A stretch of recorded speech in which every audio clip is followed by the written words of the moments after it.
আর বন্ধুরা তোমরা সবাই কেমন আছো? আশা করছি খুব ভালো আছো আর আমিও খুব ভালো আছি।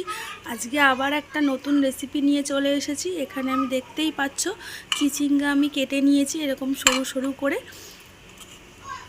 আজকে তোমাদের চিচিঙ্গার রেসিপি করে দেখাবো।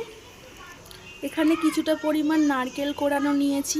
নারকেল দেখে তোমরা ভাবছো যে আমি চিচিঙ্গা দিয়ে নারকেল দিয়ে কি করব, তো তোমরা দেখতে থাকো শেষ পর্যন্ত ভিডিওটা যে আমি চিচিঙ্গা আর নারকেল দিয়ে কি করি।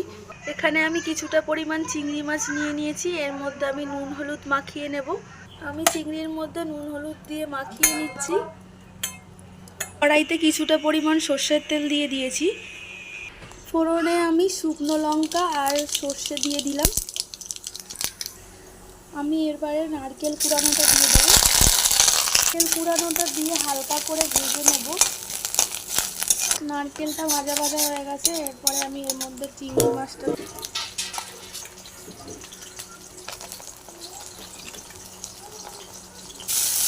মাছটা এবারে ভালো করে একটু ভেজে নেব। চিংড়ি আর নারকেলটা ভালো করে ভেজে নিয়েছি। এর উপরে আমি চিচিঙ্গাটা দিয়ে দেবো। চিচিঙ্গাটা দিয়ে দিলাম। পরিমাণ মতো হলুদ দিয়ে দেবো, পরিমাণ মতো নুন দিয়ে দিলাম। এবারে আমি ভালো করে নেড়ে চেড়ে নেব। চিচিঙ্গার থেকে জল বেরিয়েছে, আমি এবারে একটু ঢাকা চাপা দিয়ে দেব। ঢাকা চাপাটা তুলে নেব।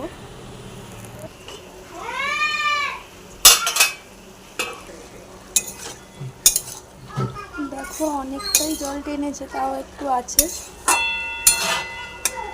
পুরোটাই টানিয়ে দিতে হবে। আমি এর মধ্যে একটু কাঁচা লঙ্কা দিয়ে দেবো। 4টের মতো কাঁচা পাকা লঙ্কা দিয়ে দিলাম। এবারে এটাকে ভালো করে নেড়ে চেড়ে আবারও ঢাকা চাপা দিয়ে দেবো। দেখো চিচিঙ্গার জলটা শুকিয়ে গেছে, এরকম ভাজা ভাজা টাইপের হবে আর ভালোভাবে সেদ্ধও হয়ে গেছে। হ্যাঁ, তাও আর একটু শুকিয়ে নিতে হবে।